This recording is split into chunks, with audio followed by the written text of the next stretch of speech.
Hello everyone, welcome to IQ tab and a very good morning to all of you. I hope आप सब बहुत ही अच्छे होंगे। तो जैसा कि हम गवर्नर का चैप्टर कंटिन्यू कर रहे थे, तो आज जो है बेसिकली जो रिमेनिंग 2 टॉपिक्स बचे हुए हैं बेसिकली गवर्नर में, वो है कॉन्स्टिट्यूशनल प्रोविज़न क्या है गवर्नर से रिलेटेड, वो हम देखेंगे। साथ ही साथ क्या क्या इश्यूज़ हैं गवर्नर की फंक्शनिंग में अकॉर्डिंग टू सरकारी कमीशन, वो भी हम देखने की कोशिश करेंगे। तो फाइनली इस वीडियो में चैप्टर जो है ख़त्म हो जाएगा। तो स्टार्ट करते हैं आज का डिस्कशन। सबसे पहले यहाँ बताया गया है कि the constitution of India provides for a parliamentary form of government in state as well as in centre. ठीक है, तो यानी हमारी कॉन्स्टिट्यूशन में आपको पार्लियामेंट्री फॉर्म ऑफ गवर्नमेंट देखने को मिलेगी, स्टेट में भी और सेंटर में भी। कि स्टेट में जिस तरीके से आपका जो है काउंसिल ऑफ मिनिस्टर काम करते हैं headed by the chief minister, उस तरह सेंटर में council of minister headed by the prime minister होते हैं, उनकी एड एंड एडवाइस में प्रेसिडेंट काम करता है। और सिमिलरली जो स्टेट में जो काउंसिल ऑफ मिनिस्टर होते हैं उनके एड एडवाइस में आपको गवर्नर काम करते हैं। तो इस तरीके से पार्लियामेंट्री फॉर्म ऑफ सिस्टम में आपको देखने को मिलेगा। फिर बताया गया है कि consequently the governor has been made only a nominal executive है, क्योंकि नॉमिनल एग्जीक्यूटिव इसलिए बिकॉज जो भी काम किए जाएंगे, जो भी एग्जीक्यूटिव में काम होंगे वो उनके नाम पे होंगे। यानी कोई भी अगर मान लो एग्जीक्यूटिव ऑर्डर लाया जा रहा है, कोई भी लॉ लाया जा रहा है, जब तक उसमें गवर्नर के साइन नहीं होंगे तब तक वो उसकी लीगैलिटी नहीं निकल के आएगी। तो एक नॉमिनल एग्जीक्यूटिव की तरह हमारे गवर्नर काम करते हैं, बट जो रियल एग्जीक्यूटिव होते हैं वो कौन होते हैं? आपके council of minister headed by the chief minister. In other words, the governor has to exercise his power and function with aid and advice of the council of minister headed by the chief minister। यानी जो भी power और functions governor exercise करेंगे उन्हें वो power and function कहीं ना कहीं एडवाइस लेके काम करना पड़ेगा काउंसिल ऑफ मिनिस्टर हेडेड, जिसको कौन हेड कर रहे हैं? Chief minister. Except in the matter in which he is required to act in a discretion. कुछ ऐसे मैटर्स हैं जहाँ पे वो अपनी डिस्क्रिशनरी पावर का यूज़ कर सकते हैं, और डिस्क्रिशनरी पावर का मतलब है वहाँ पे उन्हें कोई एडवाइस लेने की ज़रूरत नहीं है मिनिस्टर से, वहाँ वो अपनी मर्जी के हिसाब से जो है डिसीजन ले सकते हैं। वो डिस्क्रिशनरी मैटर्स कौन से है वो अभी हम डिस्कस करेंगे। नेक्स्ट यहाँ पे बताया गया है in estimating the constitutional position of the governor the particular references has to be made for the provisions of article 154, 163 और 164। यानी हमारी कॉन्स्टिट्यूशन के अंदर ये 3 आर्टिकल्स देखने को मिलेंगे जो कहीं ना कहीं क्या पोजीशन है गवर्नर की कॉन्स्टिट्यूशनल प्रोविजन उसके बारे में बेसिकली बात करता है। पहले हम बात करते हैं आर्टिकल 154 की, जो कि कहता है कि the executive power of the state shall be vested in the governor and shall be exercise by him either directly और through official officer subordinate to him in accordance with the constitution. ठीक है, यानी कि हमारे constitution में जो executive power आपको देखने को मिले गवर्नर को दी गई है, वो एग्जीक्यूटिव पावर जो वो एक्सरसाइज करेंगे या तो डायरेक्टली कर सकते हैं या फिर वो ऑफिसर्स जो उनके सबॉर्डिनेट हैं, यानी एग्जीक्यूटिव में जो आपको देखने को मिलेंगे जैसे कि IAS IPS जो होते हैं वो भी एग्जीक्यूटिव का पार्ट होते हैं, तो उन ऑफिसर्स के थ्रू उन पावर को वो एक्सरसाइज करेंगे। ठीक है, और ये चीज़ हमारे आर्टिकल 154 में कही हुई है। यानी कि अगर कोई भी देखो डे टू डे लेवल पे जो भी एडमिनिस्ट्रेशन चलाना है, उन एडमिनिस्ट्रेशन को चलाने के लिए कुछ ना कुछ एग्जीक्यूटिव ऑर्डर्स निकालने पड़ते हैं, बाईलॉज निकालने पड़ते हैं। तो उन एग्जीक्यूटिव ऑर्डर्स में कहीं ना कहीं जो साइन है वो गवर्नर के होते हैं, और जब तक गवर्नर के साइन नहीं होंगे तब तक उसकी लीगैलिटी नहीं होगी। तो कहीं ना कहीं जो भी एग्जीक्यूटिव काम किए जा रहे हैं और जो एग्जीक्यूटिव पावर है हमारे गवर्नर की, वो कहीं ना कहीं देखने को मिलेगा कि किस तरीके से काम मतलब बिना साइन के आप गवर्नर के वो काम परफॉर्म नहीं कर पाओगे। और एक बार गवर्नर अपने एग्जीक्यूटिव पावर को एक्सरसाइज करते हैं, कहीं ना कहीं उस पर्टिकुलर जो भी डॉक्यूमेंट है, जो भी आपके ऑर्डर्स उन पे अपने जो है साइन करते हैं, उसके बाद ही जो उनके नीचे के जो लेवल पे जो ऑफिसर्स होते हैं तब वो उस ऑर्डर को फॉलो करते हैं, देन इम्प्लीमेंटेशन का काम स्टार्ट करते हैं। ठीक है, तो इस तरीके से एग्जीक्यूटिव पावर जो होती है गवर्नर की परफॉर्म की जाती है अंडर आर्टिकल 154। अब हम बात करते हैं आर्टिकल 163 की। बोला गया है कि there shall be a council of minister with the chief minister as the head to aid and advise the governor in the exercise of his function except so far as he required to exercise his function and discretion। तो same point हमने पहले भी discuss कर लिया है। तो वो चीज़ कहीं ना कहीं हमारे कॉन्स्टिट्यूशन में निकल के आती है अंडर आर्टिकल 163 कि गवर्नर कोई भी मैटर पे काम करेंगे तो उन मैटर में उन्हें बेसिकली एडवाइस लेनी पड़ेगी काउंसिल ऑफ मिनिस्टर की headed by the chief minister, सिवाय उन मैटर्स को छोड़ के जहाँ पे उनको अपनी डिस्क्रिशनरी पावर का यूज़ करना है। नेक्स्ट है आर्टिकल 164 की बात करते हैं, तो बताया गया है कि the council of minister shall be collectively responsible legislative assembly of the state की। This provision is the foundation है of the parliamentary system of the government. यानी parliamentary system of the government का जो अगर कुछ कहें कि क्या चीज़ उसको फाउंडेशन मतलब क्या चीज़ उसको स्ट्रॉन्ग बनाता है, वो यही बनाता है कि जो भी काउंसिल ऑफ मिनिस्टर है ठीक है, कुछ भी वो काम करते हैं वो अकाउंटेबल होंगे लेजिस्लेटिव असेंबली के। ठीक है, जिस तरह से हमने पार्लियामेंट के केस में देखा था कि लोकसभा में, ठीक है, लोकसभा के जो एमपीज़ हैं कहीं ना कहीं उन मिनिस्टर से पूछ सकते हैं जो कहीं ना कहीं काउंसिल ऑफ मिनिस्टर में जो मिनिस्टर्स बैठे हैं कि आप किस तरीके से काम कर रहे हो, इसका जवाबदेही दो, किस तरह से आप ये जनता के लिए लेके आ रहे हो। तो सिमिलरली स्टेट के रिलेटिव में भी हमें देखने को मिलता है कि जो स्टेट की लेजिस्लेटिव असेंबली है वो कहीं ना कहीं काउंसिल ऑफ मिनिस्टर्स के ऊपर जो है कह सकते हैं अपनी चेक एंड बैलेंस बना के रखते हैं कि काउंसिल ऑफ मिनिस्टर किस तरीके से काम कर रहे हैं और किस तरीके से डे टू डे एडमिनिस्ट्रेशन में डिसीजन ले रहे हैं, वो कहीं ना कहीं उसके लिए वो अकाउंटेबल होते हैं लेजिस्लेटिव असेंबली की। अगर लेजिस्लेटिव असेंबली को लगता है काउंसिल ऑफ मिनिस्टर काम नहीं कर रहे तो कहीं ना कहीं फिर वो अपना कॉन्फिडेंस भी आपको देखने को मिलेगा लूज़ कर देंगी। ठीक है, और एक बार कॉन्फिडेंस लूज़ हो गया, एक बार असेंबली में मेजॉरिटी जो है कहीं ना कहीं ख़त्म हो गई, तो council of minister headed by the chief minister उनको बेसिकली डिसमिस किया जा सकता है। ठीक है, तो बहुत इंपॉर्टेंट है कि मेजॉरिटी बनी रहनी चाहिए, कॉन्फिडेंस रहना चाहिए, तभी हम कहते हो कलेक्टिवली रिस्पॉन्सिबल है कौन, council of minister legislative assembly के। ठीक है, तो ये चीज़ आपकी आर्टिकल 164 में बता रखी है। तो नेक्स्ट बोला जा रहा है कि from the above it is clear that the constitutional provision constitutional position of the governor differ करती है from that of president in the following two respect. ठीक है, यानी कॉन्स्टिट्यूशन के द्वारा जो एक गवर्नर की पोजीशन है कहीं ना कहीं वो थोड़ी डिफरेंट देखने को मिलेगी प्रेसिडेंट से दो चीज़ों में। ठीक है, पहला कि while the constitution envisages the possibility of governor acting at time in his discretion no such possibility has been envisaged for the president. यानी हमारे कॉन्स्टिट्यूशन ने हमारे गवर्नर को कुछ ऐसे इंस्टांसेस दिए हैं या फिर कुछ ऐसे मैटर्स दिए हैं जहाँ पे वो अपनी डिस्क्रिशनरी पावर का यूज़ कर सकते हैं और उसके हिसाब से डिसीजन ले सकते हैं। उस केस में उन्हें council of minister headed by the chief minister की एडवाइस लेने की ज़रूरत नहीं है उन पर्टिकुलर डिस्क्रिशनरी मैटर्स में। ठीक है, बट ये जो कह सकते हैं डिस्क्रिशनरी पावर है जो कॉन्स्टिट्यूशन ने गवर्नर को दी है, वैसी कुछ पावर जो है प्रेसिडेंट को देखने को नहीं मिलेगी, यानी वैसी कुछ डिस्क्रिशनरी पावर जो है कॉन्स्टिट्यूशन ने प्रेसिडेंट को नहीं प्रोवाइड की है। तो इस तरीके से हम कह सकते हैं कि यहाँ पे डिफरेंट देखने को मिलता है। सेकंड बोला गया है कि after the 42nd constitution amendment act जो कि 1976 में आया था, मिनिस्ट्रियल एडवाइस जो थी has been made binding on the president but no such provision has been made with respect to the governor. यानी कि इस अमेंडमेंट के द्वारा जो मिनिस्टर के द्वारा जो एडवाइस दी जाएगी वो प्रेसिडेंट के लिए बाइंडिंग है, यानी कि council of minister headed by the prime minister जो भी एडवाइस दे रहे हैं प्रेसिडेंट को वो प्रेसिडेंट को माननी ही माननी है, उसमें वो मना नहीं कर सकते। बट गवर्नर के केस में अगर मान लो कोई एक ऐसा मैटर निकल के आता है जहाँ पे council of minister headed by the chief minister advice दे रहे हैं, तो according to this amendment act governor binding नहीं होगा कि वो पर्टिकुलर एडवाइस को उन्हें माननी ही माननी है, इस अमेंडमेंट के थ्रू बोला गया था। ठीक है, तो ये दो प्रोविजन कह सकते हैं कहीं ना कहीं ये सिग्निफाई करते हैं कि कॉन्स्टिट्यूशन ने जिस तरीके से जो गवर्नर को डिस्क्रिशनरी पावर दी है या फिर कॉन्स्टिट्यूशन के अंदर जो पोजीशन है गवर्नर की वो डिफरेंट है इन दो रिस्पेक्ट में। ठीक है, बाकी सब में तो सेम ही देखने को मिलेगा, बट इन दो तरीक़ों से हम कह सकते हैं कि डिफरेंट है। नेक्स्ट बोला गया है the constitution make it clear that if any question arises weather a matter fall within the governor discretion or not, the decision of the governor is final and the validity of anything done by him cannot be called in question on the ground that he ought or ought not to be have acted in this discretion। यानी कि हमारे constitution के अंदर ये चीज़ clearly mention की गई है कि अगर कोई भी ऐसा क्वेश्चन आता है कि ये चीज़ गवर्नर के डिस्क्रिप्शन में आती है या नहीं आती, ये पर्टिकुलर मैटर उनके डिस्क्रिप्शन में है या नहीं है, तो उससे रिलेटेड अगर ऐसा कोई क्वेश्चन अराइज होता है तो कहीं ना कहीं जो गवर्नर ने जो डिसीजन ले लिया वो फाइनल माना जाएगा और उस फाइनल डिसीजन के ऊपर कोई भी बहस नहीं कर सकता, कोई भी क्वेश्चन नहीं कर सकता कि ये चीज़ जो है गवर्नर के डिस्क्रिप्शन में नहीं आती, इस तरह का क्वेश्चन कोई नहीं कर सकता। गवर्नर का डिसीजन फाइनल माना जाएगा, ऐसा कॉन्स्टिट्यूशन में क्लियरली बताया गया है। ठीक है, अब मेन चीज़ हम इतना बोल रहे हैं डिस्क्रिशनरी पावर है। अब हम देख लेते हैं कि बेसिकली कॉन्स्टिट्यूशन के अंदर किन किन मैटर के अंदर जो है गवर्नर को डिस्क्रिशनरी पावर प्रोवाइड की गई है। तो आपको देखने को मिलेगा 5 ऐसे केसेस हैं। पहला,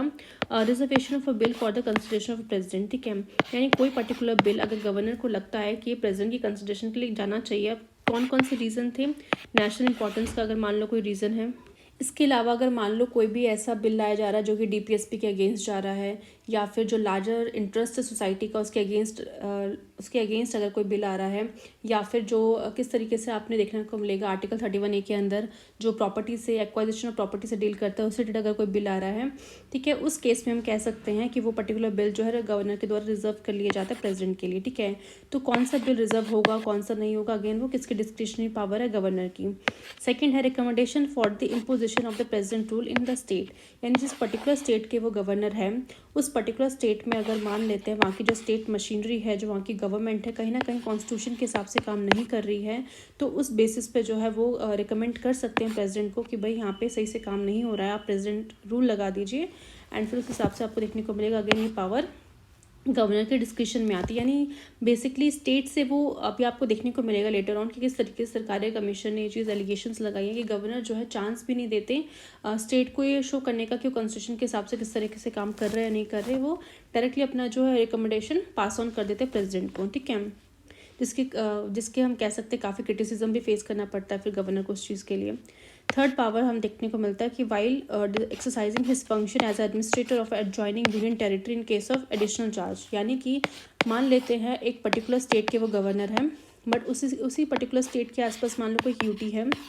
उसका एडिशनल चार्ज भी जो है पर्टिकुलरली गवर्नर को दे दिया गया है। क्योंकि जैसे कि हमने देखा था कि 7th कॉन्स्टिट्यूशन अमेंडमेंट के द्वारा हमें बताया गया था कि ज़रूर नहीं है कि पर्टिकुलर एक स्टेट में एक ही गवर्नर रहेगा, दो या दो से ज़्यादा स्टेट में गवर्नर रह सकते हैं। उसके अलावा जो यूनियन टेरिटरी होती है वहाँ पे देखो सेंटर का कंट्रोल रहता है। अगर सेंटर को लगता है कि वहाँ पे उसी पर्टिकुलर आसपास का जो स्टेट है उसी गवर्नर को वहाँ पे जो है एज एडमिनिस्ट्रेटर का चार्ज दे देना चाहिए, सो दैट वो अच्छे से परफॉर्म भी कर सकता है। तो उस टाइम पे यानी वो पर्टिकुलर गवर्नर अगर वो उस पर्टिकुलर यूनियन टेरिटरी से रिलेटेड कोई भी एडमिनिस्ट्रेशन करते हैं, कोई भी फंक्शन करते हैं, तो उसके रिस्पेक्ट में वो मिनिस्टर को कोई भी मतलब बाउंड नहीं है कि उनको बताना पड़े कि हाँ ये चीज़ मैं कर रहा हूँ, तो वो अपना फंक्शन जो है इंडिपेंडेंटली डिस्चार्ज कर सकते हैं। क्योंकि मेनली क्या होता है कि यूटी जो है सेंटर के अंदर आती है, तो यानी अगर बैकग्राउंड में देखा जाए तो वहाँ पे जो आपकी जो सेंटर है यानी आपके जो काउंसिल ऑफ मिनिस्टर वो कहीं ना कहीं एडवाइस दे रही है गवर्नर को कि आपको इस तरीके से एडमिनिस्ट्रेशन चलाना है यूनियन टेरिटरी में, तो उसके बिहाफ में काम कर रहे हैं, ठीक है।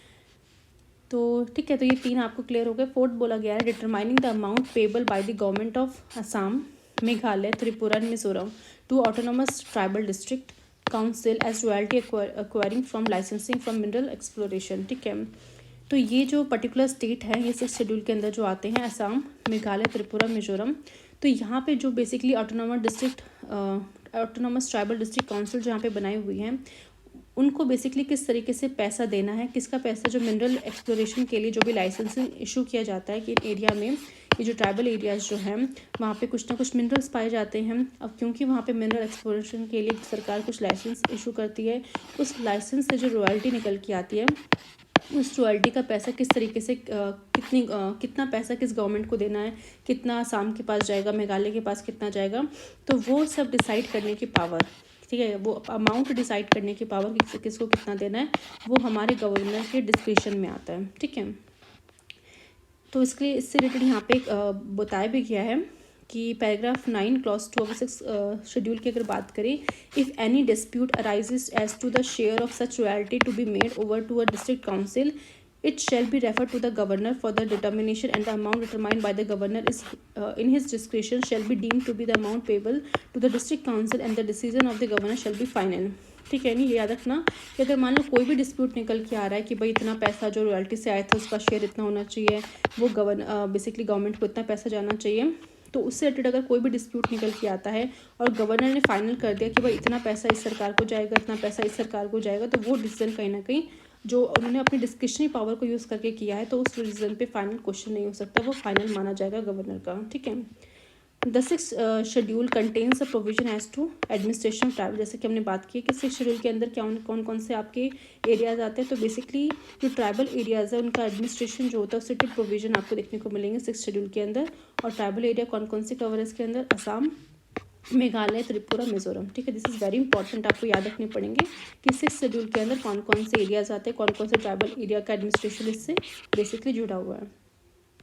नेक्स्ट 5th पॉइंट अगर देखें तो बताया गया है seeking information from the chief minister with regard to the administration legislative matters of the state. ठीक है, यानी कोई भी इन्फॉर्मेशन अगर उन्हें चीफ मिनिस्टर से लेनी है कि किस तरीके से जो है एडमिनिस्ट्रेशन चल रहा है स्टेट के अंदर, किस तरह से लेजिस्लेटिव पावर को यूज़ किया जा रहा है, कैसे कैसे लॉज बनाए जा रहे हैं, किन किन मैटर्स के ऊपर लॉज बनाए जा रहे हैं, तो वो इन्फॉर्मेशन वो अपने डिस्क्रिशनरी पावर के थ्रू ले सकते हैं। ठीक है, तो ये जो 5 कह सकते हैं इनको, ये जो केसेस है जिसके थ्रू शो होता है कि हमारे कॉन्स्टिट्यूशन के अंदर इन 5 केसेस के अंदर डायरेक्टली जो है गवर्नर को डिस्क्रिशनरी पावर आपको देखने को मिलेगा। ठीक है, आई होप आपको क्लियर होगा। In addition to above constitutional discretion that is express discretion mention the constitution, यानी कि वो कहीं ना कहीं हमारे कॉन्स्टिट्यूशन में मेंशन है गवर्नर की डिस्क्रिशनरी पावर। इसके अलावा अगर देखा जाए तो governor like the president also has situation discretion, यानी कुछ सिचुएशन ऐसी आती है गवर्नर के सामने, प्रेसिडेंट के, देखो प्रेसिडेंट को तो सिचुएशन डिस्क्रिशन मिली हुई है, बट प्रेसिडेंट को कॉन्स्टिट्यूशन के हिसाब से कुछ डिस्क्रिशन पावर नहीं मिली है। बट गवर्नर के केस में देखा जाए तो गवर्नर को कॉन्स्टिट्यूशन के हिसाब से कुछ डिस्क्रिशनरी पावर मिली है। साथ ही साथ जैसा कि प्रेसिडेंट के पास एक सिचुएशन डिस्क्रिशनरी पावर होता है, तो वैसा ही कुछ सिचुएशन डिस्क्रिशनरी पावर हमारे गवर्नर को भी मिली हुई है। ठीक है, अब हम सिचुएशन डिस्क्रिशनरी पावर की बात करें तो that is the hidden discretion derive from the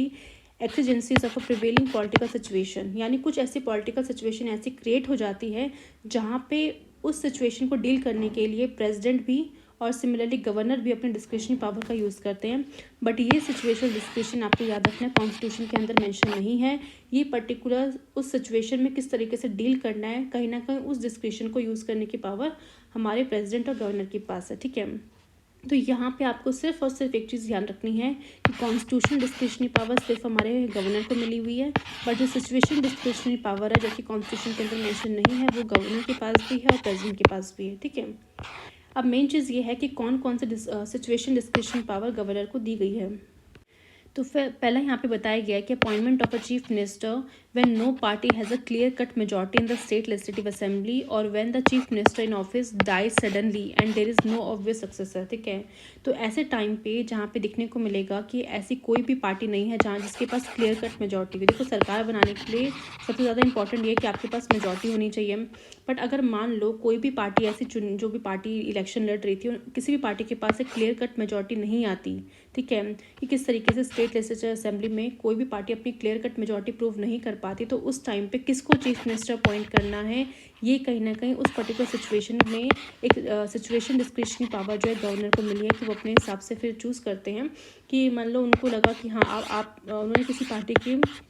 leader को बोला कि हम आपको चीफ मिनिस्टर बना देते हैं, बस आप आके 1 महीने के अंदर जो भी आपको रिस्पेक्टिव टाइम पीरियड दिया जाता है 1 महीने के अंदर आप अपना मेजॉरिटी प्रूफ कर। देखो मेजॉरिटी तो प्रूफ करना ही पड़ेगा गवर्नमेंट को, क्योंकि बिना मेजॉरिटी के सरकार बन नहीं सकती। बट अब किस तरीके से, अब देखो मेन चीज़ ये है अगर कोई भी पार्टी मेजॉरिटी में नहीं है जो अपनी सरकार बना पाए, तो ऐसे टाइम पे अगर क्या होता है, अगर मान लो 2-3 पार्टी मिलकर कोलिशन बना लेती है तो उनके पास मेजॉरिटी आ जाएगी, तो वो कहीं ना कहीं उस पर्टिकुलर सिचुएशन को डील करने के लिए गवर्नर जो है अपनी डिस्क्रिशनरी पावर का यूज़ करके फिर आपको देखने को मिलेगा किस तरीके से वो किसी एक पार्टी को बोलते हैं आइए आप सीएम बन जाइए, जो भी उनके लीडर होगा उस पार्टी का, और अपनी मेजॉरिटी फिर असेंबली में प्रूफ करके दिखाइए। ठीक है, तो यहाँ पे इस केस में देखने को मिलेगा जब कोई पार्टी क्लियर मेजॉरिटी में नहीं है तब वो अपॉइंटमेंट करते हैं सीएम का। और साथ ही साथ अगर मान लो अगर किसी चीफ मिनिस्टर की डेथ हो जाती है सडनली ऑफिस के दौरान ही, तो उस समय कौन सक्सेसर बनेगा वो कहीं ना कहीं डिसाइड किया जाता है चीफ मिनिस्टर के द्वारा। ठीक है, सेकंड बोला जा रहा है dismissal of the council of minister when it can not prove the confidence of the state legislative assembly. Third है कि the dissolution of the state legislative assembly if the council of minister has lost its majority. देखो दोनों ही जो cases है इसमें थोड़ा सा आपको लिटिल डिफरेंस देखने को मिलेगा। सेकेंड केस की बात करें तो यहाँ पे बोला जा रहा है कि काउंसिल ऑफ मिनिस्टर, ठीक है, यानी काउंसिल ऑफ मिनिस्टर ऐसे लोग जो कहीं ना कहीं जिनके पास कोई ना कोई मिनिस्ट्री है। ठीक है, अगर वो मिनिस्टर अपनी कहीं ना कहीं अपना कॉन्फिडेंस अगर प्रूफ नहीं कर पा रहे हैं, ठीक है, कहाँ पे स्टेट लेजिस्लेटिव असेंबली में, तो कहीं ना कहीं उस समय उन काउंसिल ऑफ मिनिस्टर को डिसमिस किया जाएगा। याद रखो जो वर्ड है वो डिसमिस है। अगर काउंसिल ऑफ मिनिस्टर को डिसमिस कर रहे हैं तो वहाँ पे स्टेट लेजिस्लेटिव असेंबली में जो हमारे गवर्नर हैं इस तरीके से वो दूसरी पार्टी को मौका दे सकते हैं कि भाई आप आइए और अपने में से कोई पार्टी जो भी आपका लीडर है उसको बेसिकली सीएम के तौर पे आप चुनिए और अपनी जो फिर इस तरह से जो है ministry council of minister form कीजिए और अपना कॉन्फिडेंस, क्योंकि देखो पहला चीज़ क्या है, आपको कॉन्फिडेंस लेके आना पड़ेगा। अगर स्टेट लेजिस्लेटिव असेंबली में कोई और पार्टी ऐसी है जो कॉन्फिडेंस प्रूफ कर पाती है, देन उस हिसाब से जो है उनको मौका दिया जाएगा, ठीक है। तो यहाँ पे याद रखना कि आप असेंबली को डिसॉल्व नहीं कर रहे हो, आप सिंपली यहाँ पे कर रहे हो काउंसिल ऑफ मिनिस्टर को डिसमिस कर रहे हो, क्योंकि इन काउंसिल ऑफ मिनिस्टर के पास कहीं ना कहीं अपनी मेजॉरिटी, अपना कह सकते कॉन्फिडेंस नहीं निकल के आ रहा है असेंबली के अंदर। क्योंकि हम कहते हैं ना कि council of minister collectively responsible है स्टेट लेजिस्लेटिव असेंबली के, क्योंकि आप कलेक्टिवली रिस्पॉन्सिबल हो, यानी कुछ भी आप काम कर रहे हो वो कहीं ना कहीं अकाउंटेबल हो असेंबली के। बट अगर किसी कारणवश अगर असेंबली अपना कॉन्फिडेंस छीन ले आपसे, तो आपको बेसिकली डिसमिस किया जा सकता है बाय द गवर्नर के द्वारा। तो यहाँ पे अगेन इस सिचुएशन में आपको देखने को मिलेगा कि गवर्नर अपने डिस्क्रिशनरी जो सिचुएशन डिस्क्रिशनरी पावर का यूज़ करके काउंसिल ऑफ मिनिस्टर को डिसमिस करता है एंड ऑप्शन देता है दूसरी पार्टी को कि आप में से अगर कोई भी जो है अपनी कॉन्फिडेंस प्रूफ कर सकता है वो आए फ्लोर पे, एंड देन फिर अपनी पार्टी जो है अपना जो काउंसिल ऑफ मिनिस्टर वो फॉर्म करे, ठीक है। बट जो थर्ड केस है यहाँ पे आपको देखने को मिलेगा डिसोल्यूशन हो रहा है स्टेट लेजिस्लेटिव असेंबली का if the council of minister has lost its majority, ठीक है। तो इस केस में पूरा का पूरा आपका स्टेट लेजिस्लेटिव असेंबली जो है डिसॉल्व हो रहा है। अगर एक बार स्टेट लेजिस्लेटिव असेंबली डिसॉल्व हो गई तो सेकंड चांस क्या होता है कि फर्दर इलेक्शन ही करवाने पड़ेंगे। उसके बाद इलेक्शन के बाद जो दूसरी सरकार चुन के आएगी वो कहीं ना कहीं फिर अपनी सरकार बनाएगी, ठीक है। तो यहाँ पे क्या है, इलेक्शन करवाने पड़ेंगे आपको, ठीक है। कोई और पार्टी के पास मौका नहीं है, इलेक्शन के थ्रू ही कहीं ना कहीं स्टेट लेजिस्लेटिव असेंबली में सरकार चुन के आएगी। बट यहाँ पे नॉर्मली क्या किया जा रहा है, काउंसिल ऑफ मिनिस्टर को डिसमिस किया जा रहा है और दूसरी पार्टी को मौका दिया जा रहा है। अगर आपके पास मेजॉरिटी है तो किस तरीके से प्रूफ करो, ठीक है। तो अब आई होप आपको इन दोनों चीज़ों के, दोनों केसेस के ऊपर जो भी क्लैरिटी है वो आ गई होगी। नेक्स्ट यहाँ पे बताया गया है कि moreover the governor has certain special responsibilities होती है to discharge according to the directions issued by the president. In this regard the governor though has to consult the council of minister led by the chief minister act finally on his discretion. यानी कुछ ऐसे matters हैं, कुछ ऐसे special responsibilities है जो governor को दी जाती हैं, किसके द्वारा, प्रेसिडेंट के द्वारा। यानी प्रेसिडेंट कहीं ना कहीं उन्हें डायरेक्शंस देंगे किस तरीके से आपको उन स्पेशल रिस्पॉन्सिबिलिटी को करना है। बट उस स्पेशल रिस्पॉन्सिबिलिटी को करने के दौरान वो कंसल्ट कर सकते हैं काउंसिल ऑफ मिनिस्टर से headed by the chief minister. But finally जो भी वो एक्शन लेंगे वो अपने डिस्क्रिशन के हिसाब से लेंगे। यानी कंसल्ट तो उन्होंने कर लिया, अब वो जब वो कंसल्ट कर रहे हैं उनके पास बाइंडिंग नहीं है, यानी फाइनली वो क्या काम करते हैं वो अपने डिस्क्रिशन के हिसाब से वो चूज़ करेंगे, ठीक है। यानी अपने हिसाब से वो फाइनल डिसीजन लेंगे। तो वो कौन कौन से स्पेशल रिस्पॉन्सिबिलिटी है तो वो हम देख लेते हैं। सबसे पहले यहाँ पे बताया गया महाराष्ट्र में जिस तरह से बताया गया कि इस्टेब्लिशमेंट करना, सेपरेट डेवलपमेंट बोर्ड बनाना है विदर्भ और मराठवाड़ा के लिए, अगर ऐसा कुछ आता है तो वहाँ की जो गवर्नर है फिर इस तरह से अपनी डिस्क्रिशनरी पावर को यूज़ करके या फिर अपने डिस्क्रिशन के हिसाब से जो डिसीजन ले सकते हैं कि इस तरह से स्पेशल डेवलपमेंट बोर्ड का स्टैब्लिशमेंट करना है दोनों ही रीजन के लिए, ठीक है। नेक्स्ट है गुजरात की अगर बात करें तो स्टैब्लिशमेंट सेपरेट डेवलपमेंट बोर्ड बनाना है सौराष्ट्र और कच्छ के लिए। नागालैंड में अगर देखने को मिलेगा with respect to the law and order in the states for long as the internal disturbances in Naga Hills और जो श्वांग एरिया कंटिन्यू किस तरह से, मतलब नागर हिल्स और जो श्वांग एरिया जो है उनके बीच में जो भी डिस्टर्बेंसेस चल रहा है तो उस समय किस तरह से लॉ एंड ऑर्डर को मेंटेन करना है, तो वो कहीं ना कहीं जो है डिसाइड किया जाए गवर्नर के द्वारा। असम के केस की बात करते हैं तो with respect to administration of tribal area का किस तरह से एडमिनिस्ट्रेशन चल रहा है वो डिसाइड करेंगे। मणिपुर में देखने को मिलेगा regarding the administration of hilly areas in the state किस तरह से करना है। सिक्किम में for piece and for ensuring the social economic advancement for of the different section of the population. यानी सिक्किम के अंदर जो भी different section of the population उनका किस तरीके से सोशल एडवांसमेंट करना है, इकोनॉमिक एडवांसमेंट करना है, कैसे पीस वहाँ पे इस्टेब्लिश करना है उसके बारे में। नेक्स्ट बात करते हैं अरुणाचल प्रदेश में with respect to the law and order in the state किस तरह से लॉ एंड ऑर्डर बना के रखना है। कर्नाटका में इस्टेब्लिशमेंट करना separate development board for the Hyderabad and Karnataka region. तो ये कहीं ना कहीं इस रिलेटेड ऐसे जो स्पेशल रिस्पॉन्सिबिलिटीज़ होती है जहाँ पे इस तरह का डिसीजन लेना होता है वहाँ पे जो आपके गवर्नर है वो अपनी फाइनल जो भी डिसीजन लेंगे वो अपने डिस्क्रिशन के हिसाब से लेंगे। और ये जो प्रोविजन है वो ऐड किया गया था 98 कॉन्स्टिट्यूशन अमेंडमेंट एक्ट 2012 में, ठीक है। नेक्स्ट हमारा जो टॉपिक है आज की वीडियो का लास्ट टॉपिक है वो है issues in the governor functioning. The Sarkaria commission on centre state relation है बेसिकली ये, ठीक है। तो सेंटर स्टेट रिलेशन रिलेटेड 1983 से 88 में आपको देखने को मिलेगा कुछ उसने रिकमेंडेशंस दी थी। इन्होंने आइडेंटिफाई किया various issues related to the functioning of the governor.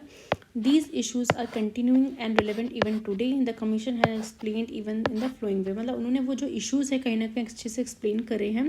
और ये जो इश्यूज़ होंगे वो उस समय भी वैलिड थे और आज की डेट में भी आपको देखने को मिलेगा, आज भी वो इश्यूज़ कंटिन्यूसली चल ही रहे हैं, ठीक है। तो याद रखना, सेंटर स्टेट रिलेशन के ऊपर उन्होंने कुछ रिकमेंडेशंस दी थी। पहला इशू उन्होंने बताया इन choosing the chief minister.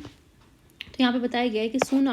soon after the election when a single party or a coalition emerges as the largest single party or a group, there is no difficulty in the selection and the appointment of a chief minister।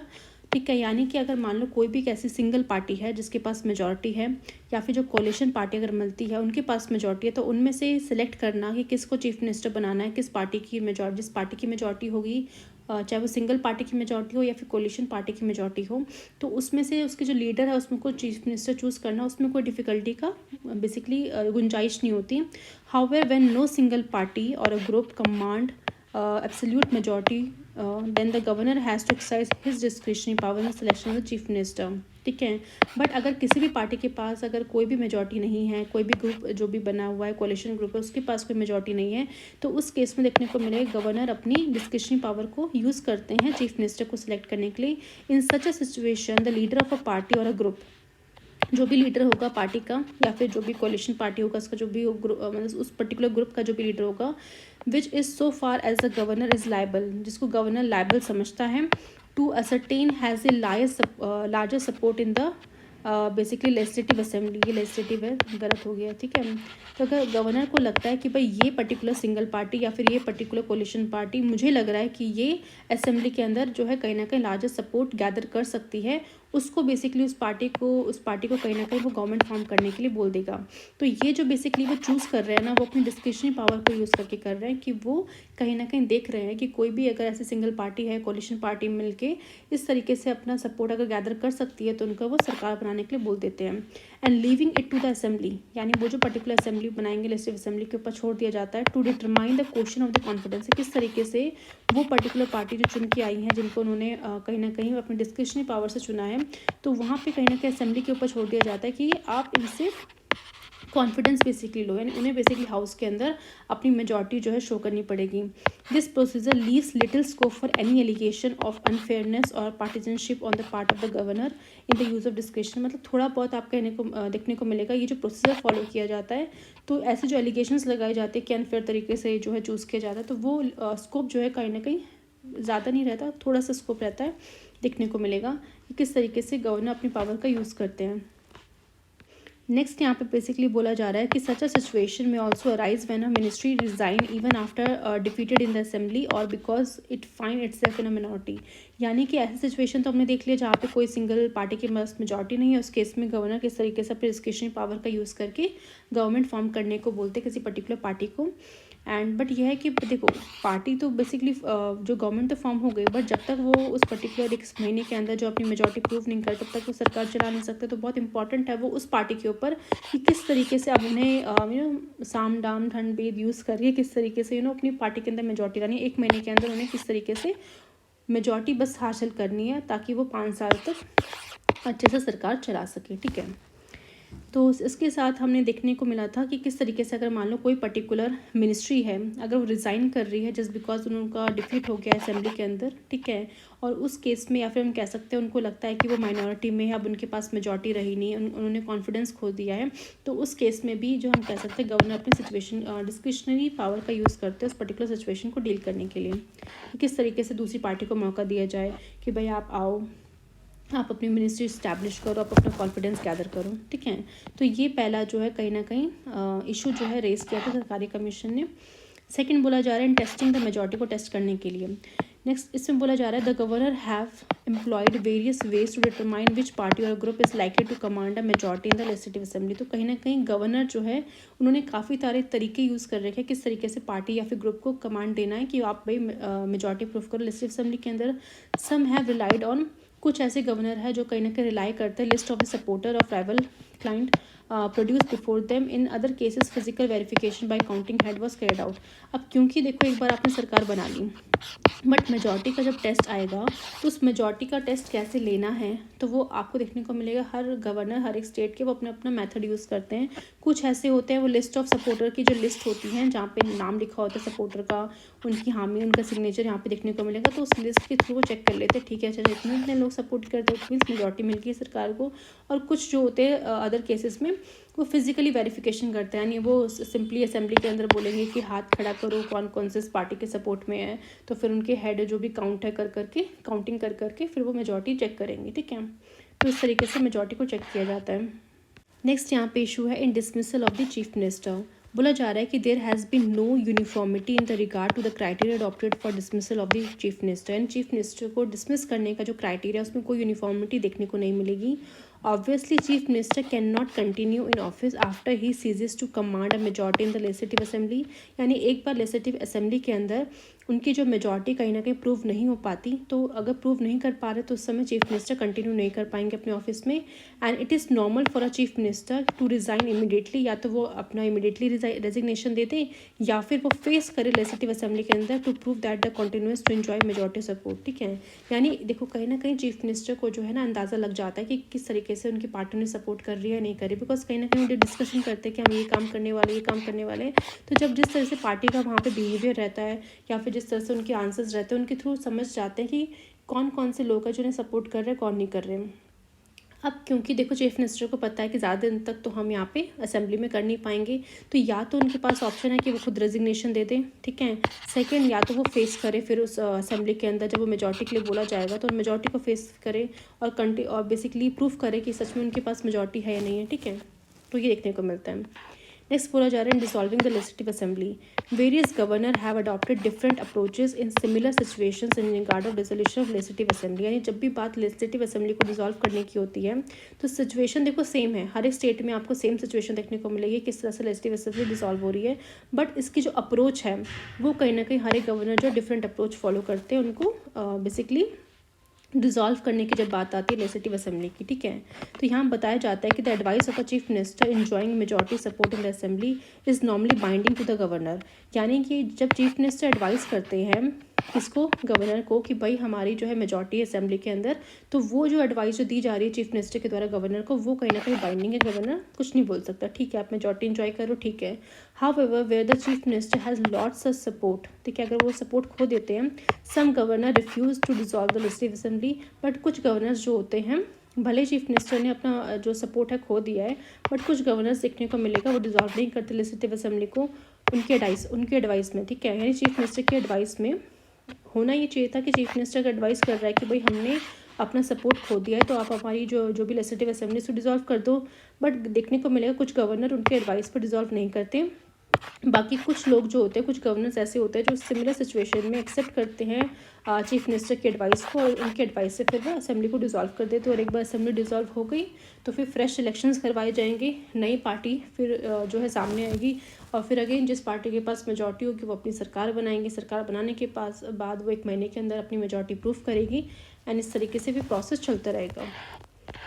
Next है recommending the presidential rule. बोला जा रहा है in a number of situations the political instability in the state, the governor recommended president rule under article 356 without exhausting all possible steps under the constitution to induct or maintain a stable government।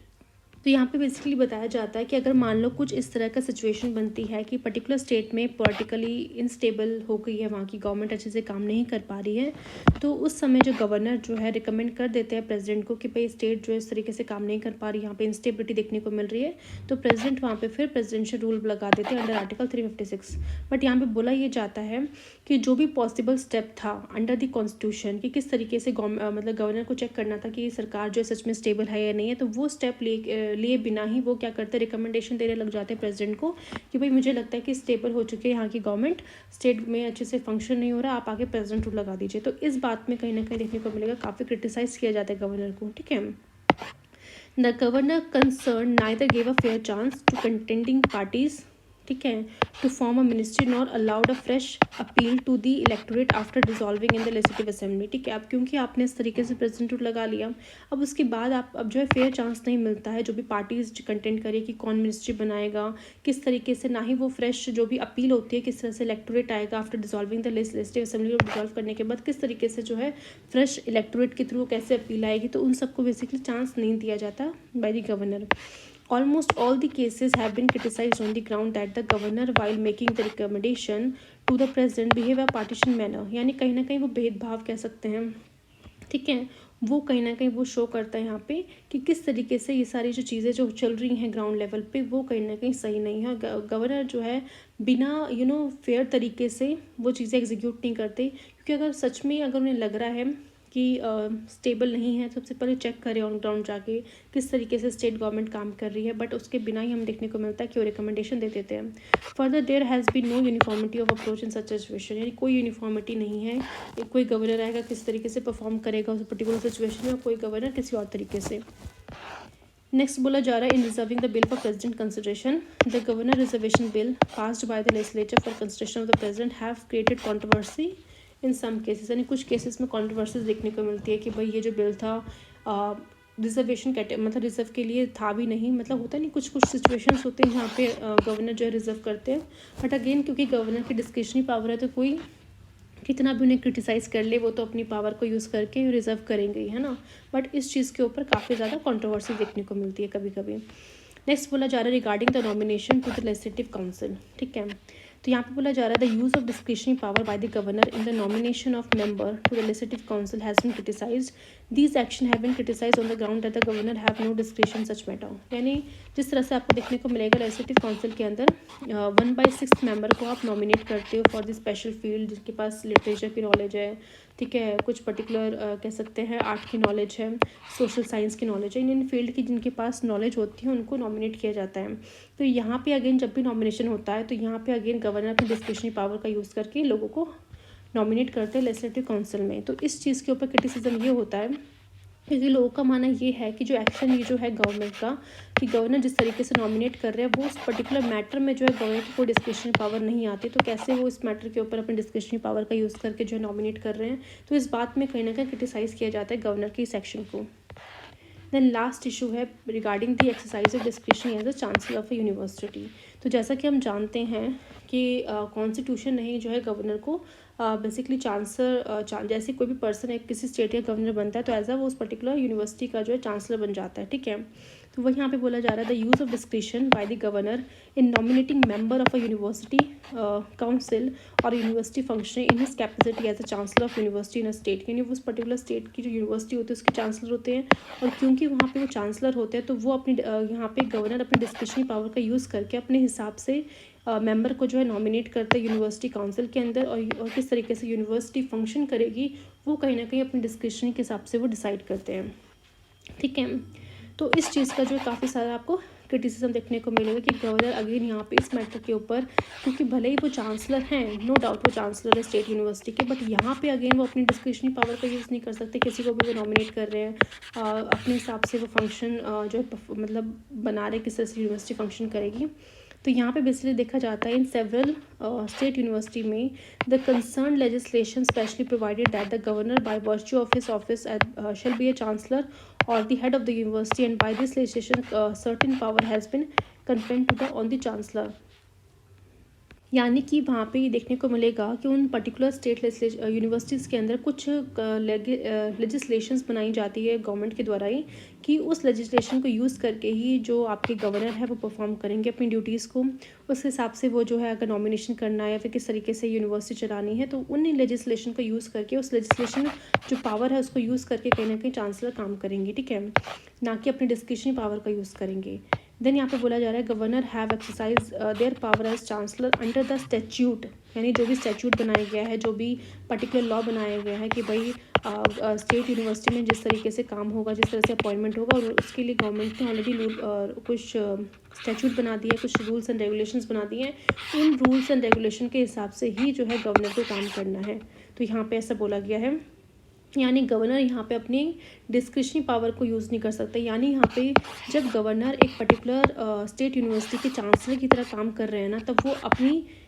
उन discretionary power को use नहीं कर सकते जो उनको as a governor मिली हुई है, क्योंकि अभी वो क्या कर रहे हैं एज अ गवर्नर वहाँ पे काम नहीं कर रहे, अभी एज अ चांसलर के तौर पे वो स्टेट यूनिवर्सिटी में जो है काम कर रहे हैं। क्योंकि वो एज अ चांसलर के रूप में काम कर रहे हैं तो उन्हें उन पर्टिकुलर रूल्स एंड रेगुलेशन को फॉलो करना पड़ेगा जो उस पर्टिकुलर स्टेट यूनिवर्सिटी को चलाने के लिए बनाए गए हैं, तब वो अपनी एज अ गवर्नर वाले फंक्शंस को, एज अ गवर्नर वाली जो उनको पावर मिली है डिस्क्रिशन की, वो यूज़ नहीं कर सकते, ऐसा बोला गया बाय द गवर्नमेंट के द्वारा। And these action of the governors have again been question on the premise that they have to abide by the advice of the council of minister even such cases, यानी ऐसे particular cases में उनको basically जो advice दी जाती है council of minister के द्वारा वो एडवाइस फॉलो करनी पड़ेगी और उस हिसाब से फिर काम करना पड़ेगा।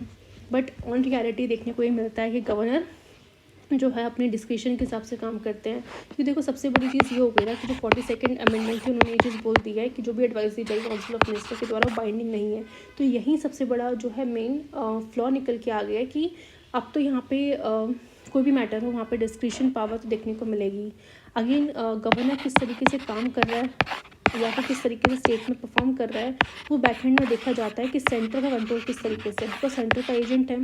देखने को ये मिलेगा कि गवर्नर के पास अपनी डिस्क्रिशनरी पावर है, बट ये डिस्क्रिशनरी पावर वो खुद से भी आप यहाँ पे अप्लाई नहीं कर रहे हैं। उनको ये अप्लाई करने के लिए पीछे से ऑर्डर आए जा रहे हैं बाय दी सेंटर गवर्नमेंट, यानी सेंटर गवर्नमेंट में जो भी पार्टी है वो कहीं ना कहीं बैकएंड में उनको एडवाइस देती है कि भाई आपको इस पर्टिकुलर लॉ में इस तरह से काम करना है, इस पर्टिकुलर इशू को इस तरह से डील करना है। यहाँ पे अगर स्टेट अच्छे से काम नहीं कर रही तो बताओ प्रेसिडेंट को कि प्रेसिडेंट रूल लगाएंगे। तो यानी बैकएंड में जो भी चीज़ें चल रही हैं वो आपके सेंटर के द्वारा चल रही हैं, बस सामने रहकर जो है आपका जो फेस है वो गवर्नर का है और गवर्नर के थ्रू ये सब काम बेसिकली की जा रहे हैं। ठीक है, तो ये सारे इशूज़ जो होते हैं सरकारी कमीशंस ने हाईलाइट करे थे